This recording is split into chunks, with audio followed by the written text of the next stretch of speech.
Wanna know where is my tool bucket? Who took it from me?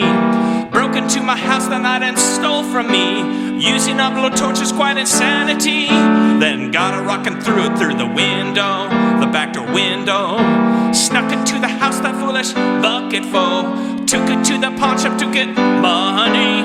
Need your hands here now. Hey dude man, coolest thing around.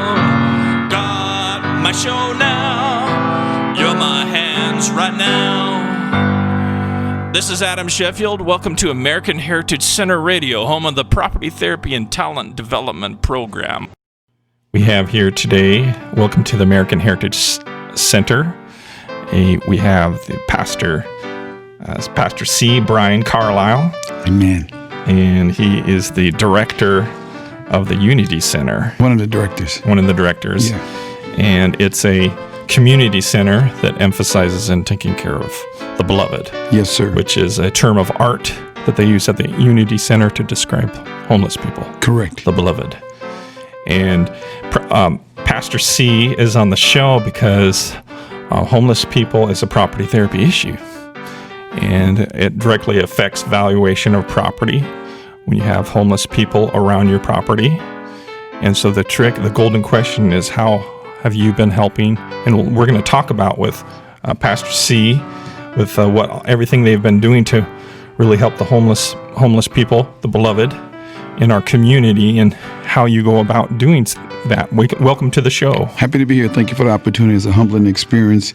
And the platform is really a blessing to partner with great ministry partners to form the Unity Center of Independence, which is going to definitely be an impactful tool for the future of getting the beloveds off the street and transforming them to educational backdrops. So, it's going to be a great journey. It's going to take a lot of work, but we're really happy to partner with them. Actually, Team Jesus is in partnership with the Unity Center of Independence. So our partnership with them has definitely been a great one, and to come side by side to make a difference in the community. But Team Jesus Ministry itself service the beloved from Kansas City, Missouri, all the way to Independent, Missouri. So we already been on the ground with the beloved for many years, and so it's been a great transition. So I think the property is an opportunity to build more of an educational awareness center, so we can do more detailed training and getting people equipped, so we can definitely help the beloved for long term.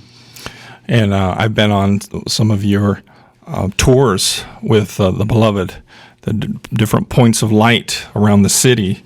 When you go, we went to a gathering encampment in Kansas City. Yes, over at the Gold Dome. We're in partnership with them. We probably service about, with the help of the Lord, 125 to 200 people there in Kansas City, Kansas. So it's great. Partnership is how you work with them. The beloved, they pretty much now understand the platforms that's been given to them to give them an opportunity to get resources so that they can sustain until they get out the situation they're in. We use the word beloved because they're beloved by God.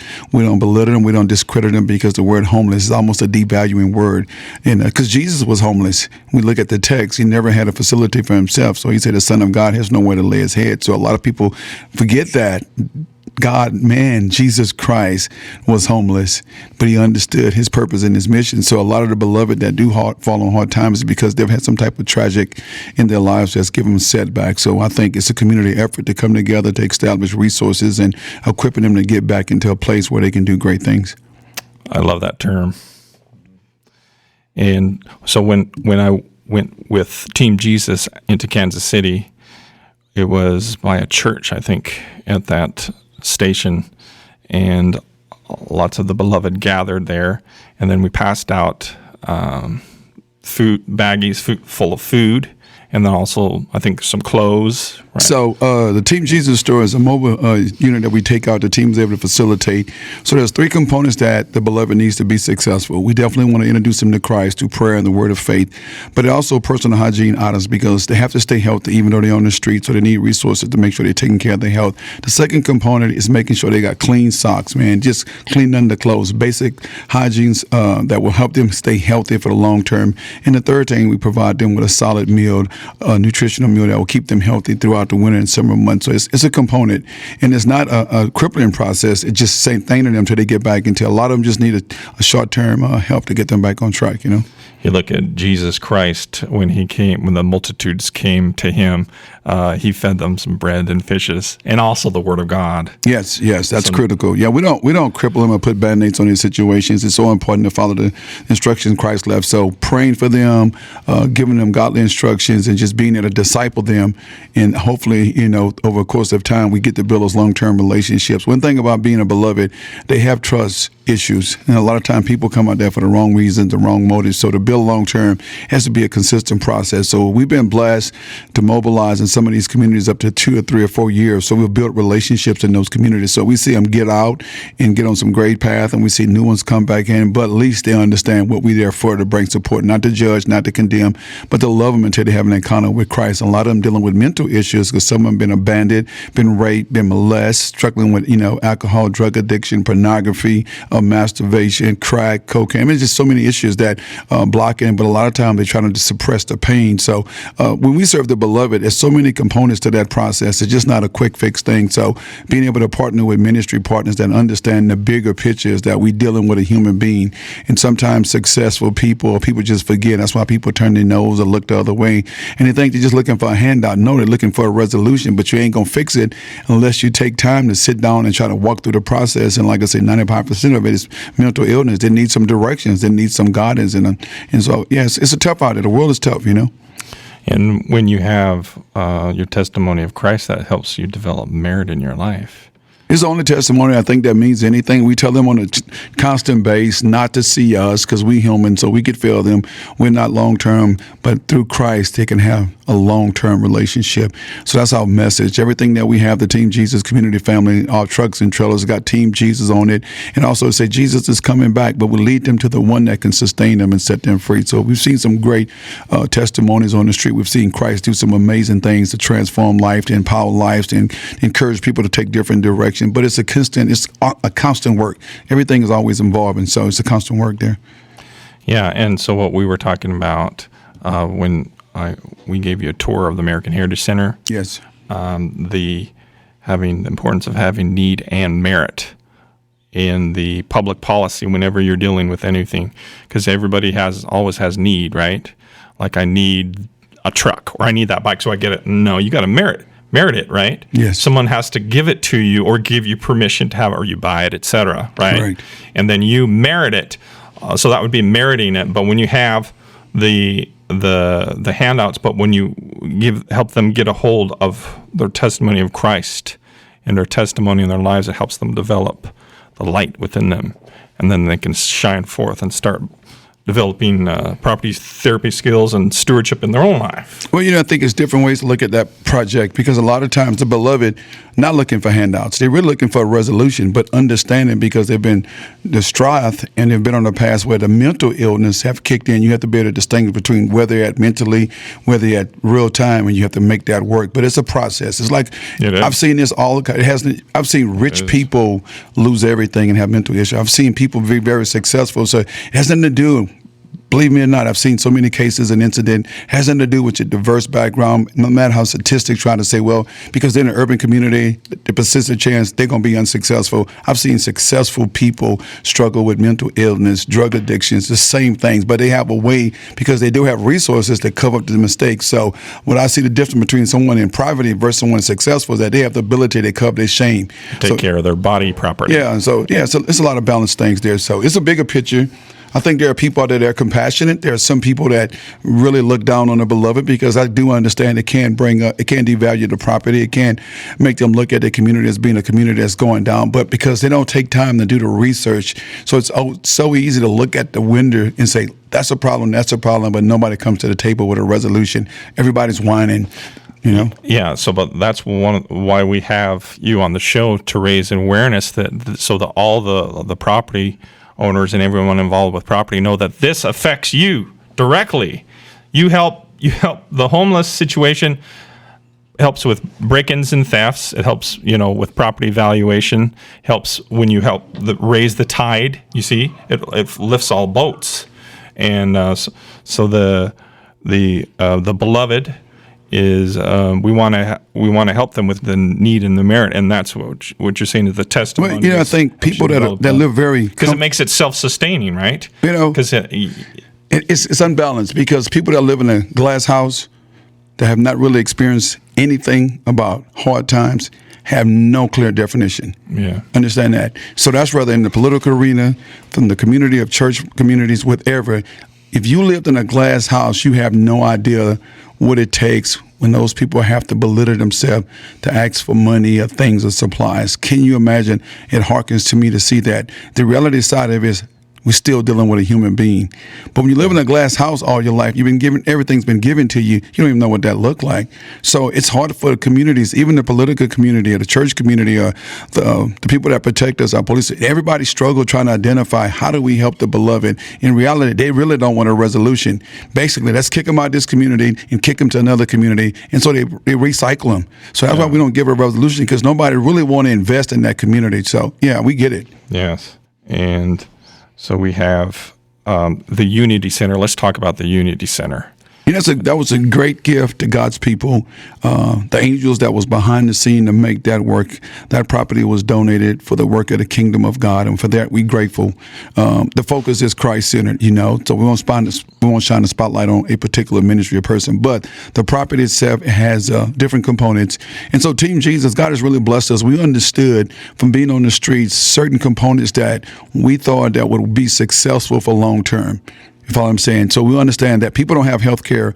Beloveds don't have health care. They don't have insurance. So they're dealing with a lot of different things. So a couple of things that we wanted to see happen and effective start in 2021, every first Saturday from 1 until 3 until we get to Teach Client, the Beloved, we're going to be offering free medical assistance. So they're going to see real doctors, real nurses, help them take care of their body property. Yes, free, and on top of that, to help them get in a place of strength. So that's going to be offered in this community, a free service that is no catch, no strings tied to it. Basically come in here, see a healthcare provider, and get some proper service. Can you imagine the impact that's going to make in someone that doesn't have insurance? So yeah, we're excited about that. The second component, we do offer personal hygiene items, clothes, blankets, jackets, just basic survival things. When you beloved, or even not a beloved, we see people that's consumed by domestic violence, and people have lost everything through a fire. So it has multiple platforms. The Beloved is something that Team Jesus really focused the most on, but there are other people that come through that have needs from community churches, local business that come through and say, hey, we need someone that need help. So, and then also the vision is starting hopefully end of 2021 to have a dental clinic. It's called a Smile Clinic. We're going to be partnering with some dentist offices throughout the country that will come in and offer free services. So what's open right now that we can do right now, we can give basic food, basic hygienes. That's open Monday, Tuesday, Thursday, 9 to 2. So that's in motion in the medical side of it. Then we also give showers and just basically giving somebody a free shower, So it's a lot of things, but it's a lot of people that don't agree with that process, because sometimes a community can reject change because they're fearful of another human being that's struggling on hard time. And when you live in a glass house, that's what it looks like. At the end of the day, I've seen rich, poor, it's all the same. They're broken. Everybody need help. So the Beloved is almost isolated in a place where people just look down upon them as being less fortunate. So, but Christ, his heart was so big, he loved everybody. So, yeah. So in this Unity Center, it's not too far from the American Heritage Center. It's about half a mile from there. It's not, yeah, it's probably 5-6 minutes. And we're talking about a building that's 49,000 square feet. About 49,700 square feet. And it used to be an elementary school. It was built in 1922.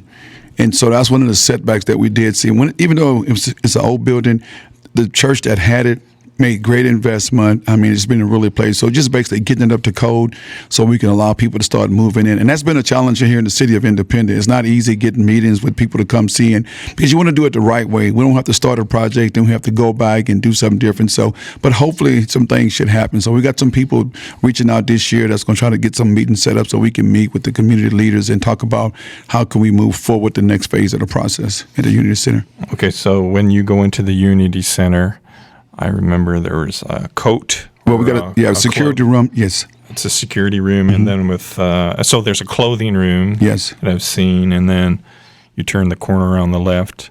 Counseling room, and then commercial kitchen. Mm-hmm. So a lot of beautiful commercial equipment in there. We have. The next room you'll talk about is the Jesus multi-purpose room. It's used for service, fellowship, training. It's really a great place, yeah. and then you have I think a video. Is it a video studio? We have a production studio. Production studio. Full production studio, yeah. Green screen technology, full studio, full band equipment, yeah. Right on. And then downstairs, then you wrap. Well, then there's. I think I saw. You got the worship center. That's downstairs, the worship center. But you also had a storage. The Jesus store. The Jesus store. Yeah, if it's up and running, you got to come by and see it. It's an amazing place. 16 months in the making, so it's up running. It was just a slow process because God blessed us. A lot of great volunteers, a lot of resources came in to make, but we wanted to do it right the first time. Yeah, so we're really happy with the outcome of that. You can't do it overnight. Everybody wanted it done fast, but if you do it right the first time, you're building for longevity because it's not for us, it's for the people. So years and years, even when we gone, that building should be operational to meet the needs of those that are less fortunate. That's the vision that Team Jesus. Our purpose for partnering with them is being to build for long term. And this has been a passion for you. I can tell how passionate you are. Well, the ministry itself, 10 years. Team Jesus has been effective 10 years, but just understanding the needs of people because there are so many broken people. I meet a lot of people across the world, and people are just broken in general. Let me tell you a story how I met you guys with Team Jesus. It was through the property therapy essay contest winner for the O'Reilly's. At O'Reilly's, yeah. Were you there that day? Yes, sir. Yeah. So I had a prompting to go to O'Reilly's to get some equipment. I was getting some parts, yeah. Yeah, some parts for the scooter, and that was for the property therapy essay contest winner. And when I was over there, I met Team Jesus. And it's just gone from there. And if I get my law license, I'm going to be heading the equal justice place. Yeah, we're excited about that. That's going to be a great component. Yeah, so I want to do some pro bono. Helping us. And I want to help facilitate the best that I can with the city and any legal zoning to facilitate this in the future, and with abandoned properties, with helping with quiet title actions, or helping title change to represent what's going on in the lay of the land. That's what quiet title actions do, and it helps people turn the page. And because there's just so much stuff, like we were talking on Facebook, the tenant rights group in Kansas City, and we just want to see people utilizing all these abandoned properties, right? I think that the powers above just sometimes challenge that, because it's just all about the recycling of people that's successful. I understand people develop properties devalue. You get investors, they go in, they buy the properties for cheap, they build things. It's just a political process. It's very unbalanced, so it's very injustice, So we understand that. If we help the people get their property therapy skills, that's a great leveler for equality. Yeah. Is that most everybody's born with a good pair of hands. And if they just know how to use them, and then they have the driver of motivation with the faith orientation in their life, it helps them move forward and they can inspire others in their life. That's what it's all about. But I know that it's not a shortcut. They got great ministries in this community. The Hands and Feet of Christ, Scott and them, they're doing a great job in the community.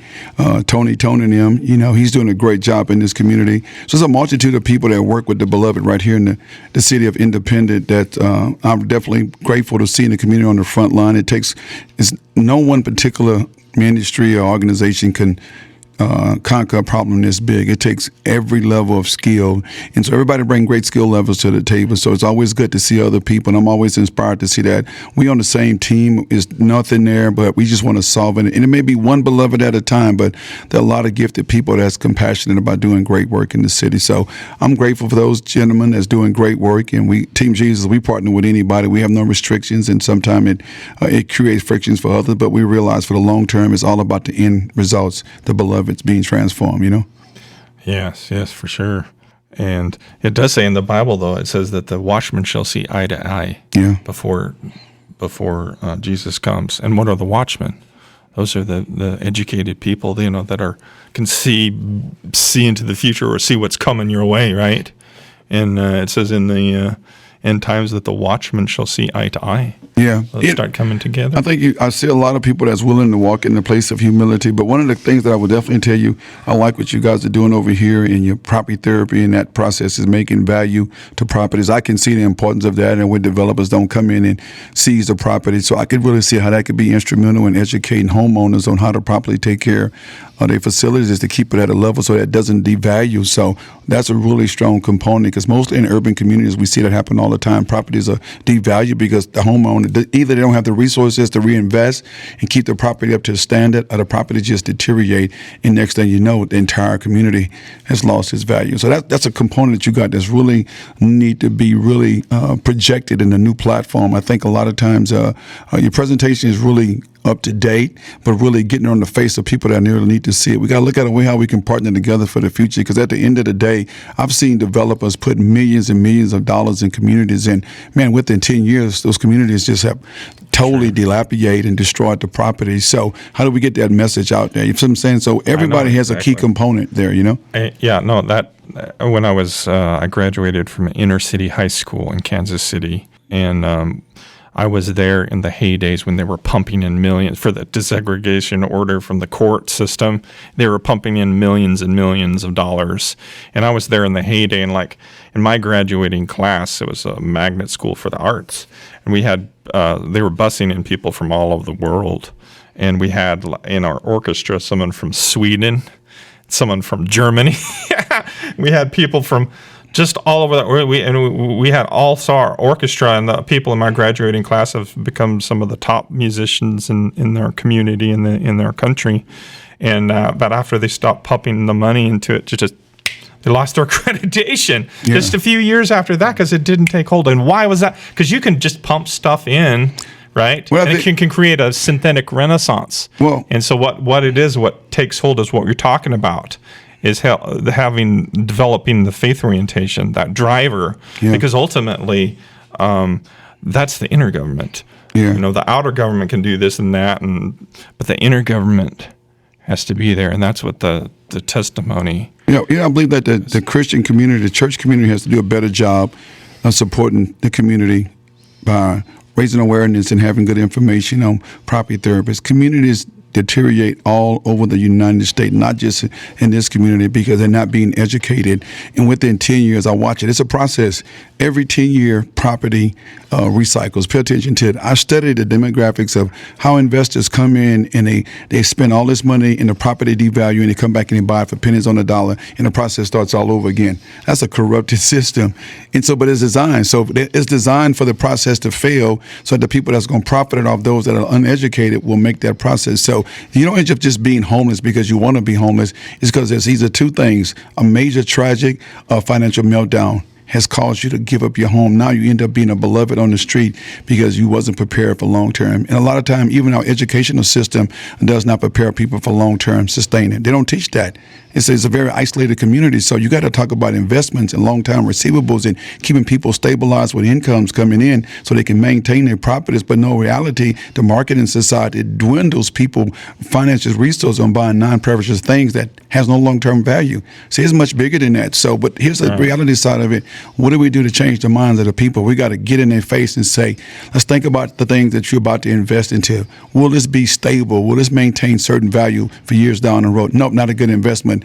Let's not make that purchase. So it's a process. So it's a lot of moving components, but you have to start. So we got a much bigger platform, but you can't introduce everything at the same time. We chose to take a very simple path, focus on the beloved, get the building in top shape, work with as many volunteers that we possibly can, and take baby steps for long term. If you go in and you try to do mass introductions, you go out there bad and bang, like, it's not built for long term. We talking about long term. So it's important to take baby steps and really look at every component that can discredit or maybe dismantle that process. And so that's why we're not looking for quick success. We don't want attaboys. We don't need people patting us on the back. We know long term our internal strategy, what it's going to take. But the components I'm talking about is educating people and understanding how to bring value. So Independence is a very unbalanced community.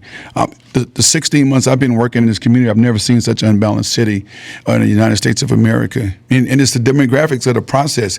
Kansas City has a totally different philosophy on taking care of the beloved, Kansas City, Missouri, but Independent has this real negative magnetic process that almost is designed for, it's hard to help the community to be successful because they really resist change. We've seen that personally. And so I don't know how it's going to work long term, but we have extended time. And if we don't hit that time, we're going to move on to another city. We made a commitment to invest into a community, but if the community rejects the investment, why waste time, resource, and talent in that community? So we're looking at how we go into 2022, where we stand in this community. So if the support there, great, we're going to be around. If not, we're going to go take our resources to another city, another community, because beloved's all over the United States, not just here. You know what I'm saying? We want to make sure that we get long-term investment. So we'll see what happens. There's no guarantee. So far, it's a little bumpy start, you know. That's the reality side of it. We understand. We can see the smoke screens. I understand the delay of process. I understand the political manipulations of process. Man, we've looked at this thing from every angle, but who suffer? Human beings, the beloved. You don't have a high increase of meth addiction because these people just want to do meth. There's some things in their life, the mental process, have caused them to backslide, and now they're being consumed by injection because a community that's pushing money into meth doesn't mean it's a broke community. It's a community that keeps people below the average standard of living. So they'll continue to be in poverty. In poverty, sometimes communities strive off poverty because then they can take advantage of those that are less fortunate. You see what I'm saying? It's a much bigger problem. So when you are taking care of the beloved, how has that affected you in your life? It has been, I've been almost in a place of, I won't say brokenness, a place of emptiness, because we have restraints that keep us from doing more. And so when you got a system that is not willing to make the adjustment because of fear, an unbalanced political process, it's an empty feeling, because the progress, if we could be more engaged and more aggressive, the impact could be greater. But when there's resistance keeping that from happening, it's an empty feeling like, man, how long can we continue to ride this path? But so when you're referring to like zoning issues? Well, not only that, just a community within itself. You have communities that are just so mean and so cruel to people that's on hard time. And they live in glass houses. That's not real. You know, so everybody's trying to protect their community. Everybody's nagging about the beloved. Everybody's making complaints, but nobody want to come to the table and say, what's the resolution? And you take Tony, the administrator, he's doing in this city, and Scott, these guys that really, these people are still human. These are children, adults on the street. And if we didn't do that for the glory of God, these people would just really the world would just crush them. There's no one willing to be there to bring balance for those that are less fortunate. And there's a lot of talking from the sidelines. So just understand, it's not just one process. It's a multitude of delays that make those things happen. So the city has a different vibe for helping those that's less fortunate. And we've been all over the country, Team Jesus. We in 10 states and 2 countries. So we understand what it looks like when people are committed and what it looks like when people are not committed, you know. And so we'll see. Hopefully we get a turn in 2021. But I see people, man, you know, when you see people on the front line out with these people out there making sure they got a meal or something in their heart, nobody sees that. But what people does see is the negative side of taking care of the beloved. But it's still a human beings. You know, most of these facilities that offer services are closed at 5. Guess what? The beloved needs service after 5. Okay, like tonight it's a little bit cold out there. And watch this. The Independent city has very few men's shelters. Why is that? Because they don't want that process in this city, you know, besides the Salvation Army. And our delay has been because it's not because we have not tried to set a meeting with the political process that's in place. It's just we have not been able to get a seat at the table to talk about what we want to do. And that's been for a whole year. That's reality. It's not a resistance because we don't want to make the necessary adjustment. Just getting meetings and get people to call us back has been a challenge. So, like I said, it makes me feel empty, and that's why I say that. That's a good point. You know, because you think about homeless shelters, and they're all in Kansas City. Yeah, Kansas City. That's we in great relationship with Kansas City.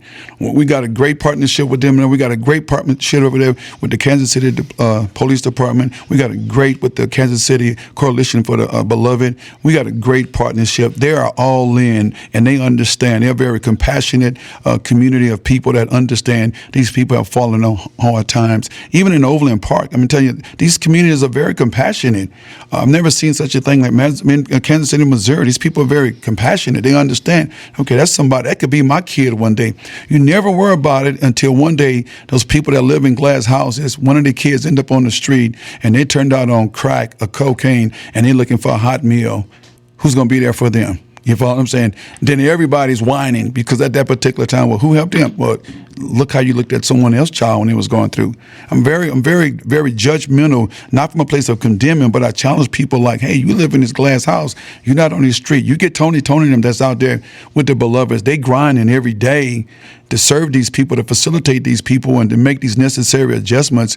Man, them the real heroes right there. You know, all of the other stuff just fabricated to pretend that they want to make a change in the community. They don't. I'm very balanced when it comes down to people that's on the front line. But in about 10 o'clock, when everybody's in their nice little glass houses and it's nice and warm and comfortable, okay, we got beloveds out there that's cold, eating out of trash can at McDonald's, going up there to QT to try to find somewhere to stay in warm, and probably going to ask about 100 people for a few nickels. Why? Because they're dealing, number one, with a mental meltdown. Number two, they got that addiction. And number three, they're trying to survive. And so, but the services cannot facilitate that because they have limited opportunity to present to the beloved. So, yeah, my prayers now is that they put some real political leaders in place that are compassionate. Yeah, and for those that are just tuning in, this is the Property Therapy Show every Thursday at noon on 102.9 FM and 1140 AM. We're talking with Pastor C, one of the directors at the Unity Center here in Independence, Missouri. So I've seen some of the research I've done. A lot of the beloved people don't have the documents it would take to get back to work, like a social security card or an ID. The kind of personal documents. Here's the thing about, I've always wondered why the beloved just always misplaced driver's license, social security number, because it's a process. And so the question is always back, people stealing their things. I got to realize they don't have the safety of a glass house. They don't have the safety of being somewhere where their things could be properly monitored. Even so, in the street, it's straight survival.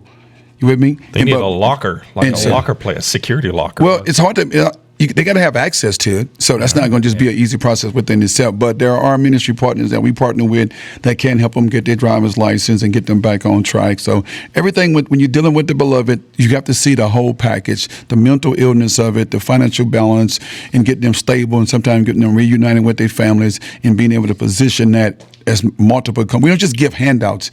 And I think that's been one of the misinterpretations when people say, well, how do you work with the beloved? We're not just giving them a handout. We're trying to develop a plan, faith-based plan through prayer, through education, and get them the tools for long-term success. But here's the problem. When someone is being delivered from drugs, that's a process by itself. And so their mindset is my next high. You with me? My next mindset is, how do I survive on the street when it's cold? And so it started educating them to be able to talk about job placement and being able to maintain a job. That's down the road. It's a 3-phase process. And so the first thing that we work on is the detox, getting them to deal with the drug problems, the addictions, and really getting that balanced out. Because if you don't get that detox phase of it first, you can get them driver's license, they're going to just keep recycling. And here's the thing about it, it's so sad. I see across the country, and this is my personal, I'm not judging or condemning no organization of people that offer service for drug addiction. Sometimes they put them on meds, now they're walking like zombie. And a lot of the, I'm not going to just quote this unquote, a lot of the people that give us those drugs because they don't want to deal with the long-term process. So giving them drugs is a quick fix. Now they're a bunch of walking zombies and they're sleeping all day. Okay, they'll never get free from that. The second phase is putting them in facilities that teach this metaphor of these certain 5, 6, 10 steps programs with no long-term follow-up. Because basically, after that's up, you got to have somebody, you got to walk these guys for years and years and years until you get a piece where they're stable. So we look at long-term. We tell them we're always going to be their family forever. So yeah, what if people, when they retired, instead of retiring to the golf course or retiring to out, the beaches and this and that, what if they retired to faith orientation ministries? When you actually have an amazing experience in your life, truly the flowback benefits on that. We find out this is going to hurt you a little bit. So majority of, I'm not going to contain them. Let's think like this. A majority of ministries that do have resources put their money behind international outreaches. So they sent missionaries for months and years there, but they will not put months and years of resources in local community. What is that? I just thought I would put it out there, right? And so sometimes we have to look at the church is also responsible. So with me being a pastor, we all responsible for certain things. So we have to take that level of accountability. So even we have to make good decisions when we put money out in communities or we invest in. Do we want to make sure that we can put resources back? So the Unity Center is an amazing platform for ministers and pastors and leaders. We just totally don't come with a different agenda, but one agenda to help the beloved, educate the beloved, give them resources too so they can be successful, and everybody invests in that community. Now you can just clone that all over the country. But it's about 3 to 5 years when you're working with a beloved. And so a lot of time people are not willing to put that much in money behind a beloved. But the international go overseas and spend 3 or 4 years, put $500,000, man, that's just so unbalanced. That's just my personal, what I've seen, because we travel international, like, man, how much money y'all put over here? Oh, man, if you could put $1 million in your community, look at the impact. You see, the difference with faith-based organizations is we have to be careful because it's critical. And we take money from the wrong people, then it has restrictions. It has strings tied to it. We're going to be 100% faith-based. Make sure we proclaim in the gospel of Jesus Christ, because we believe if we teach people to sustain with Christ and Jesus and the Word, they got longevity. The second component, we want to make sure that we bring integrity. We never want to belittle a beloved and make them feel that they're not loved by God or they're the scum on the earth. And a lot of times, the people that live in glass houses have that interpretation until they themselves end out there. We've seen millions of successful people. Guess what? One bad drug addiction, they start shooting up heroin or doing cocaine. Next thing you know, they out on the streets. What you think happened to you? Well, using that nice glass house, criticizing the beloved. Now look at you out here. Man, we've met some very educated, successful people on the street. The streets will tell the whole story. If you can't take care of your body property, how are you going to take care of other kinds of property? Yeah, so that's important there. But, I tell you what, we just have to be what you guys are doing, set this platform. I'm humbled to have the opportunity to be here, especially to have no restraints, because I don't like to go places where people put me in a box. I'm going to be mean, because I want to make sure the message that I'm sending is very clear. Death, burial, resurrection. We responsible for building a foundation for those that are less fortunate. We responsible for that. We just very responsible for that. And we have to follow through. It's not just a political move or something that we just say, okay, I gave him a bag of lunch, I gave him a few dollars. Nobody want a long term. See, people are very compassionate right now because of the holidays, but giving them a few dollars don't fix the problem. You follow what I'm saying? Saying, hey, let me see if there's an organization in this community that's working with the beloved that I can invest in for long term. Now you got a bigger problem. People start getting changed, but it takes time. It's not an easy fix. But the system, the political system, sometimes try to just push the beloved out and push them to another community or to another city. But it doesn't solve the problem. You know what I was saying about these people with resources, when they retire, they think I'm going to go to retire to the golf greens. What if they retire instead to faith orientations in their community? It'd be a life changer. Do you know how rewarding that is? Yeah, that'd be a game changer. Yeah, that'd be a game changer. If we rewire what in our mindset what we consider as retirement. What if you retire to the pastures of the flocks where the sheep are? Where if you're as a shepherd, I think instead of a vanity retirement, you retire to a faith orientation. Well, I don't want to, because there's people here's the thing: is the people that have successful in their careers and they have they get resources and blessings back. What they've developed, that character or that success, they need to communicate that to the beloved. Whatever it is that made them a success in their life, they've got to communicate that with the beloved. Well, it's more than just like. No, I get it. No, I get it. It's the character. It's the feeding. What we call it here at the Heritage Center is the leaven of heaven. Well, here's the reality. Let's just face reality. Yeah. You got the 3%, you got the 10%, and you got others. The 3% live a very, very isolated, overwhelming, financial, free life. That's the 3%. You with me? Pretty much they're untouchable. They got access. Doctors that come to their house. They got jets. And I'm not judging that process. Then you got the other percent, I call them, that's in position to do something, but everybody's trying to protect theirs. Here's the most beautiful thing that I see in the average communities across America. People that have very little are so willing to help those that are less fortunate. Does that make any sense? Doesn't make any sense. That doesn't make any sense. And so it's kind of like having the middle class that they say financially through the tax system and the financial development, and the middle class takes care of the entire floating of the world. I can see that.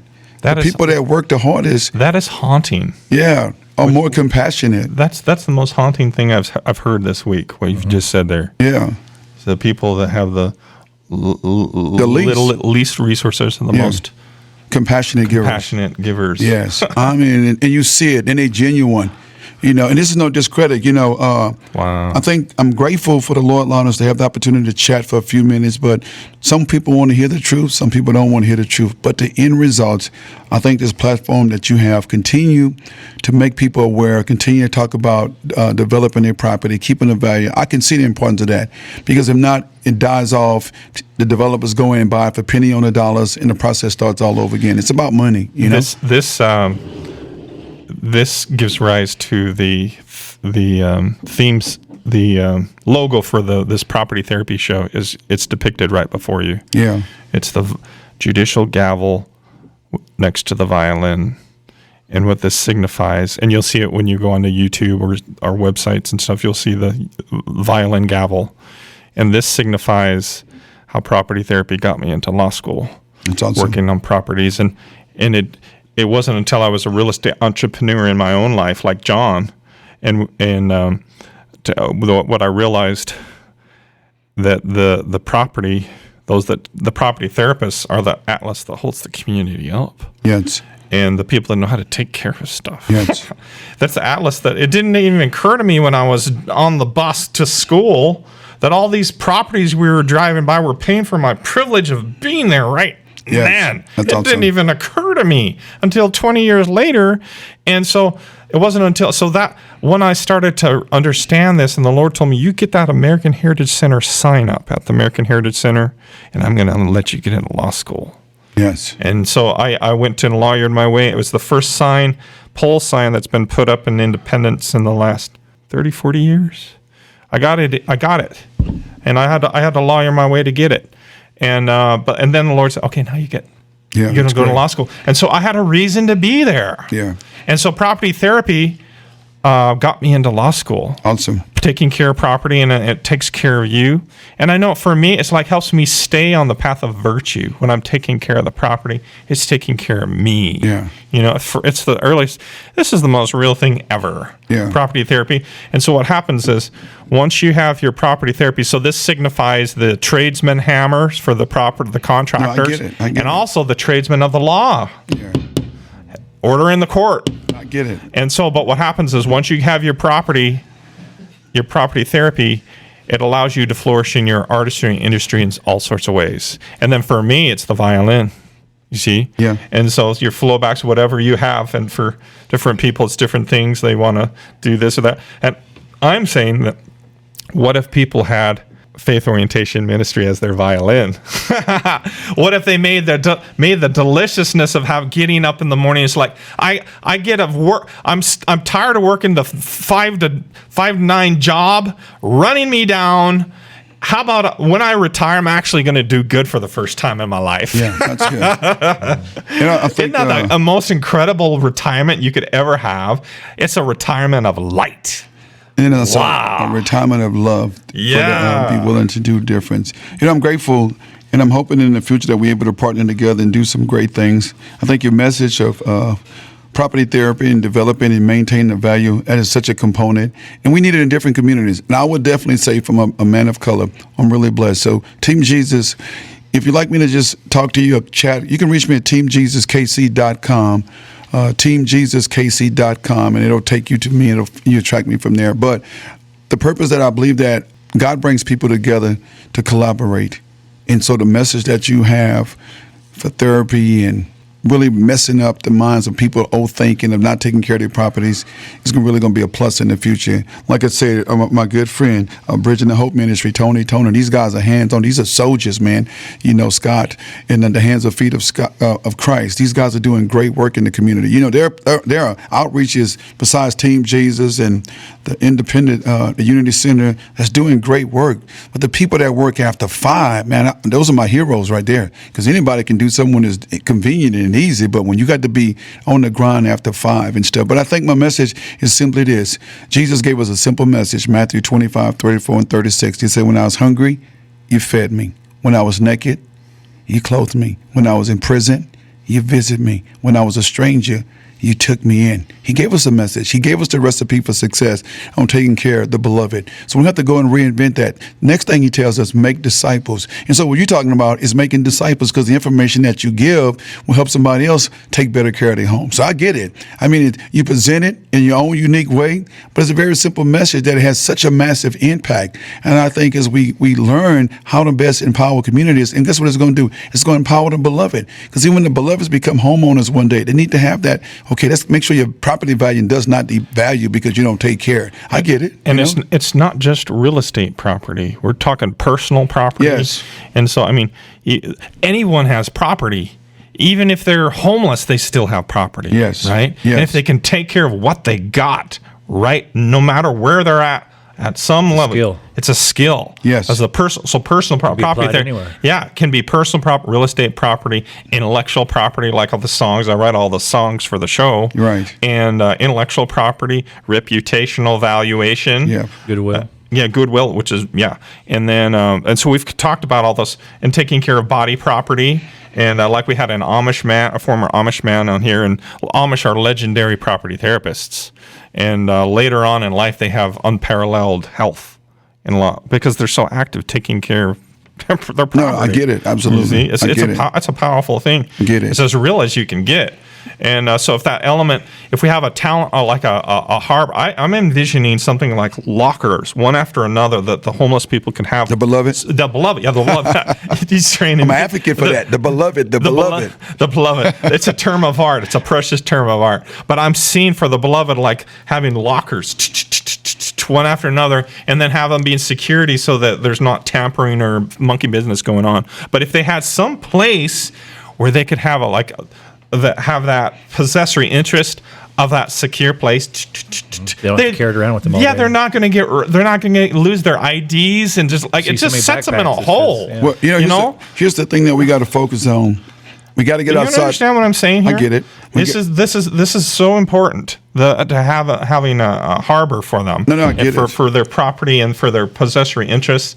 It all it just No, here's the thing about it. It's like you meet a beloved. that doesn't exist anywhere in the United States. I'm aware of, like at the different Salvation Army or anywhere, they don't have those.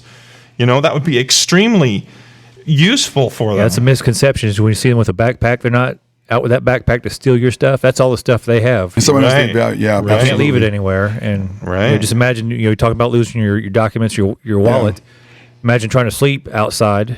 Under those Yeah. unconditional Yeah, environments. how are you going to keep your property while you're asleep? Exactly. You don't have any secure place to keep it. They get so many of them get robbed, don't they? They get Well, robbed when they're asleep. That's a normal process. We call it survival recall. That means that's going to happen, unfortunate. But I believe you may have some listeners, because I realize we got to think outside the box. We're going to start looking for property outside the city limits where there's no restrictions. Because here's the reality. I think it's just the way the process. Some states really struggle dealing with the beloved, but we have to start thinking about the future of the beloveds.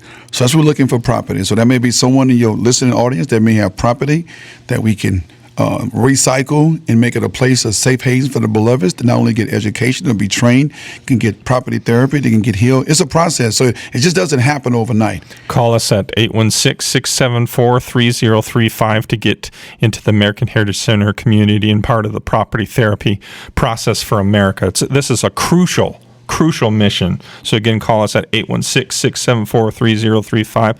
Those that have just tuned in, this is the Property Therapy Show. We're coming from the American Heritage Center in Independence, Missouri, and we're on 102.9 FM and 1140 AM every Thursday at noon. We're talking with Pastor C, and he's with the Unity Center.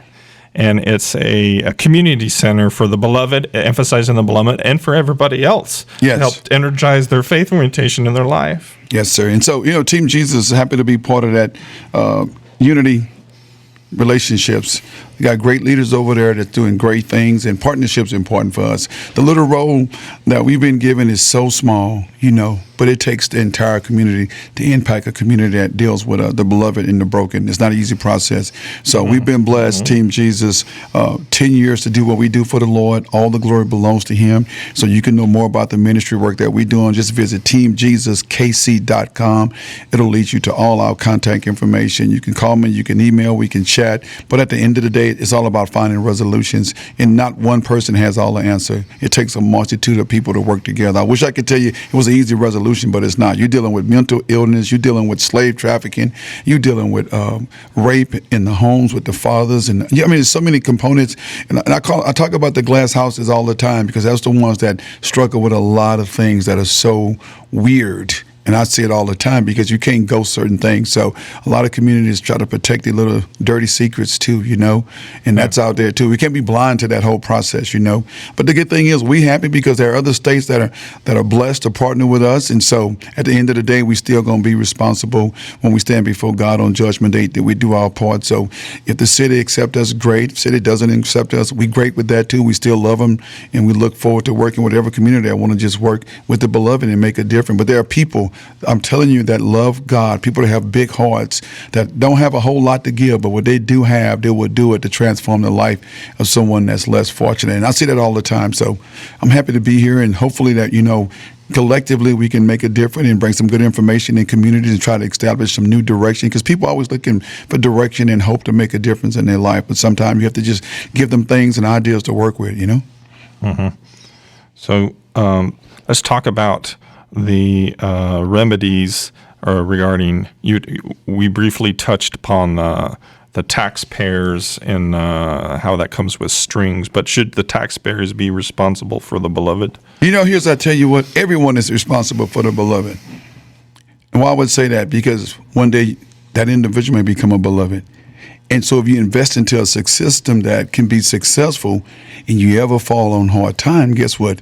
You've developed a system that can help you get back up. And I add to that is not only, even if you never ever become a beloved, you're still going to be affected by the beloved. Your properties, it's still going to be affected. So don't think that you're in the glass house that you can be, it's going to affect you. It affects everybody. It affects it affects the community. It affects everybody. For real. I mean, you're and if you're helping them, you're going to be helping yourself. Count on it. Yeah. And sometimes I'll tell people that you have to bring value to things. And if a human being doesn't bring value to you, then that's a personal. I'm not here to judge or condemn. I'm just basically saying we got to see things from a different perspective, and we have to raise awareness. So we try our best. Like I said, we're so grateful for the soldiers that are working behind the scene, that's doing great work in the city of Independence. And I applaud these gentlemen in the organization. Like I say, there are people that definitely have a compassion for those that are less fortunate. And I guess sometimes you have to go through something before you become appreciated, and you can bring more value and more mercy when someone's going through hard times. So to God be the awesome glory. I don't know what 2021 is going to bring for everybody, but we committed to invest back into the beloved, and we'll continue to show them the love of Christ. And the Lord continue to send angels and resources and donations so that we're able to do the things that we do with collaborations of people that's compassionate to those that are less fortunate. And okay, so then that leads to another question about jailing. And should the beloved be put in jail? There's going to be some moments, because they can become unbalanced if they really on meth, and they become unbelievable, meaning that they become so unruly and so disrespectful. There has to be a level of accountability for the actions, and I support that 100%. Because if you're vandalizing someone's property, that's not survival. If you intentionally vandalize someone's property, you intentionally try to bring harm to someone, you should be held accountable for your action. And how much as I love the beloved, we have to hold them accountable. So I'm not unbalanced when it comes down to there. So yeah, people got to be held accountable. Okay, so yes, this is it's a realistic thing, and they call it in the law incapacitation. Mm-hmm. It incapacitates them from being able to repeat whatever, the negative conduct. Yes, sir. And jail not necessarily, and they talk about this in law school about in criminal sentencing as whether prison has a rehabilitative element to it or whether the utility of et cetera, et cetera. Incapacitation, though, it's a very real thing because it takes them out of being able to directly affect others in a negative way. And some people are harmless in the process. I think going back to the political process, and this across America, we have one of the most unbalanced political process in the world. And I can say this from a very biased place. Working with the prison system, going in and seeing people that are non-threatening to the community, it's a political nightmare because it's investors, it's private people that's got investments into these facilities across the country, and it's a money machine. It's 100% a money machine. And at the end of the day, it's built that way. You think about when someone comes out the prison system, now they're responsible, guess what, parole. Get into a parole, fines, but no job. Now, how do you come in and tell somebody they got to pay back $5,000 or $10,000? Don't even have a job, and if you don't make these payments, you're going back to jail. Come on now, is that justice? That's unbalanced. That's oppression to people, and I see it every day. So hopefully, you get everything worked out on your end. You could come in and do some pro bono and be there because that's unbalanced right there.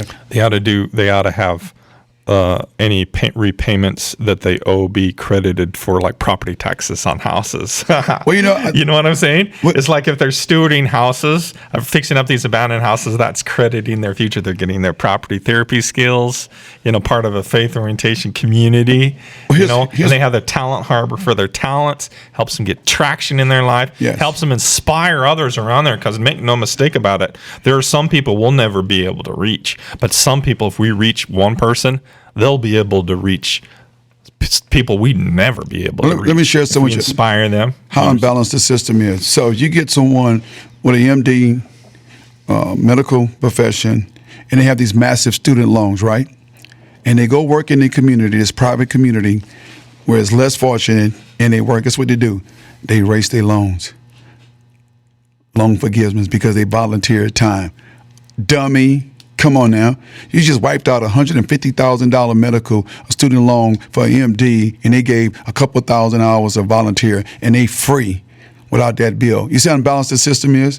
And this person owes $5,000 or $10,000, and they want to imply that same system where they could go in and do community service and eliminate that debt and wipe it off. But when it's about money and it's unbalanced, that's what you see. And I see that all the time. So many of the people that go to medical school, go to law school, they come from settings that are stable, and it allows them to forestall so they have time to study and increase their earning capacity. And some people, they don't come from those settings where they have that stability around them, and there's no way they could even make it through the long haul through medical, because it takes a lot of deferment of gratification to make it through law school. One of the most mind-melting experiences you could ever have. But if some people, they don't have the property stability around them, or the family network, and they don't get the talents. They don't develop the talents that they could otherwise get. They don't. Yeah. That's what it looks like. Yeah, so that's anything that we can do to just help people to get their property therapy skills. And this is why we have the motivational show, the Property Therapy Show. And Bowie's been really here quiet. He's just been watching here. He's Bauer. He's the Bauer bird. He's the property therapy bird, and he got blown in from the Gulf of Mexico. They don't use Bauer birds. They watch other Bauer birds, like the younger Bauer birds, and get their property therapy skills. And each year, their Bauers get more and more impressive, and they build these gazebos for the lady Bauer birds to get their mates. And they have the paver stone, their little trinkets that they use for paver stones. They paint their Bowers with the berry juice, and so Bowie. So this is on the motivational show. It's many ways to motivate people with History Alive. You're making history with History Alive, with property therapy artifacts like the violin here. It's the violin, and the gavel is sitting before us. We've been having this, and so this is the logo for the show, the violin gavel. And there's also there's the musical aspect of the show, and then there's puppetry in the show, and then there's the Contractor Olympics. And in each show, we have we're introducing Bowie to different tools. And so here, Bowie, this here, Bowie, let's get a picture of this. We'll put it on. Let's snag the picture. Get the picture going here. Okay, and we're going to put it on our video channel. So go on Spotify, right? Yep. and you'll All see the major video. podcasts, Spotify, Apple Podcasts, and Google Podcasts. Okay, Bowie. So here, Bowie's all about learning property therapy skills. So Bowie, this here is called an impact drill. See this, Bowie? This is a DeWalt. So Bowie, this is they use this for, it's a torque. It keeps the bits from slipping, doesn't it? Mm-hmm. And it's got a ratchet in there. It's a pretty incredible device, and it's portable. It's a 20-volt kick. It's got a kick to it. It really does. Brushless motor. Yeah, and so this particular thing, it's got lights. Got 3 lights coming through it there, so you can see your property therapy project, whether you're in the darkness or in the, Yeah, those are great. Yeah, they're fantastic. And If you're working at night, you don't even need a flashlight because that's so bright. It just lights up right where you're trying to get to. This here is DeWalt. So our future sponsor for the property therapy show, DeWalt Tools. I like that. And Dream big. So Bowie. So Bowie, you could use this to build your bower. Oh wow! Wow. So this is the Contractor Olympics. I'll have to write a Contractor Olympics theme song for the show. Bowie's got his theme song. I love it, man. The theme song to the show. So we're gonna play the History Alive theme song for you because you're bringing History Alive. Well, with thank you with so the much Unity Center here, and for having me. And if anyone would like to partner with, just go to teamjesuskc.com, send an email, give us a call, and I'll be happy to take your call, sit down, chat. And thank you so much for having me on the show, you gentlemen, and I appreciate it. And I pray, God, anything that I've said will inspire and challenge those that listen. It's all about doing the right thing the first time. Follow the Spirit FTS. Get your FTS rings and call us at 816-674-3035. FTS, follow the Spirit, the Holy Spirit in your life. Get your faith orientation. And remember, in helping others, we help ourselves. And that's referring to me too. And that's why I'm here too. It's I'm trying to make it through the world in one piece, and that's all of us. And when other people are getting on track, it's a matter of self-preservation for me and for all of us. The more you're on your own track, the more you can help somebody else. Exactly. And so if you have that socialization aspect of people around, the positive impacts, it helps you. 'Cause some days I don't get up. I don't want to be a good person. Some days you don't want to be a good person. But if you've invested in others, they'll help you get back of who you truly are, right? And this is property therapy, really. And the beloved, I mean, under the law, they're not legally your property, but you, in a colloquial sense, you can take responsibility for them, and then in helping them, they helps you. And that's what happens. This is where the show comes out of. When I was in law school with my brother here, and I was having such a difficult time in law school, and the show comes out of that, and I started taking my brother here, who's in the studio, to the law school with me, and it was to help him, to take him to Lunch Partners after that, which is a soup kitchen. And Trevor, you wanted to go to law school and see the classes, and so I took him to law school with me for 3 years, and it was ostensibly to help him, and then we would go and then after that, but the thing was, in doing the process, it was helping me in return. So that's where the property therapy comes from, out of Trevor. And he's sitting right behind here. This is Trevor, my oldest brother, Trevor. Wow. He's in the studio right here. Thank you so much, gentlemen. I appreciate your time. So it's God great. bless you. We've run the circle of life here,